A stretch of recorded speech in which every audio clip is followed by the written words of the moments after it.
এটা আমরা আশঙ্কা করতেছি যে পাহাড়ে যে অস্থিরতা, এই জ্বালা পোড়া একটা অস্থিরতা সৃষ্টি করছে।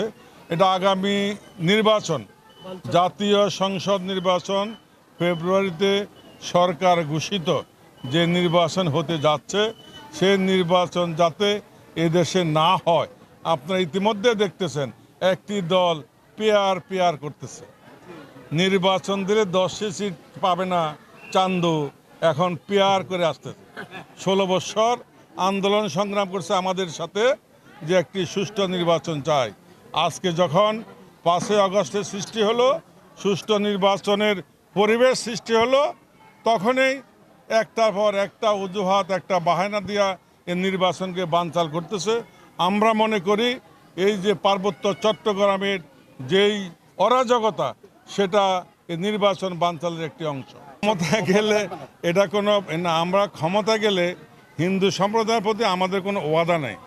আমাদের ওয়াদা একটাই, জাতির প্রতি, দেশের প্রতি, ধর্মের প্রতি, সম্প্রদায়ের প্রতি সম্প্রীতি বজায় থাকবে। ধর্ম যার যার, উৎসব সবার। এখানে আমরা ক্ষমতায় গেলে হিন্দুদেরকে আমরা এই করব, মুসলমানদেরকে মসজিদে ঢুকা দেব, এই রাজনীতি আমি বা আমার দল করে না। আমাদের কোনো ধর্ম নিয়ে আমাদের কোনো ধরনের কর্মসূচি নাই। আমরা সবাই এক এবং অভিন্ন।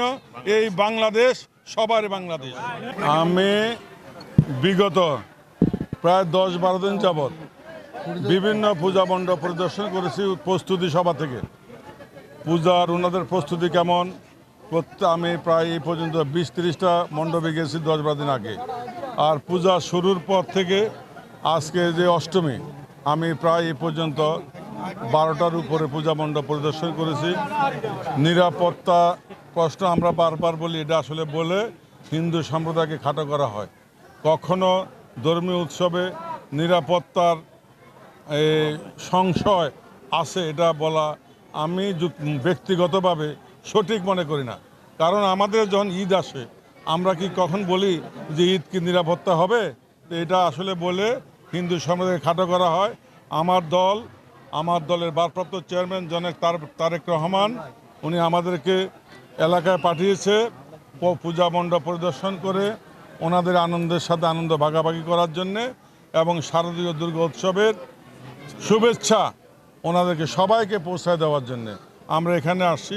আমরা যতগুলো পূজা মণ্ডপ লাকসাম, মনোরগঞ্জে আমরা ইতিমধ্যেই পরিদর্শন করেছি, আমরা শুভেচ্ছা বিনিময় করেছি, আমরা আনন্দের ভাগাভাগ করেছি।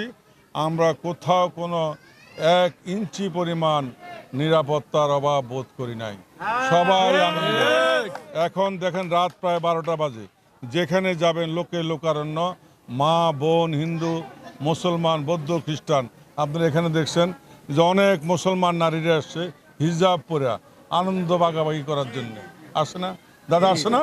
সবাই আসছে, আমরাও আসছি। আমাদের সাথে যারা সফর সঙ্গে হয়েছেন, আমার ছাত্রদল, যুবদল, বিএনপি সবাই কিন্তু বাইরে আছে। আমি নেতৃস্থানীয় 8-10 জন নেতা নিয়ে আমি ভিতরে এসেছি। এটা আমাদের দলের নির্দেশ। কখনো কোনো মন্দির পরিদর্শন করতে গেলে দেখবেন যে অন্যান্য দলের একদম জাভাইয়ে পড়ে 200-250, আমাদের 8 থেকে 10 জন আছে, এর বেশি নাই। তাই আমি আর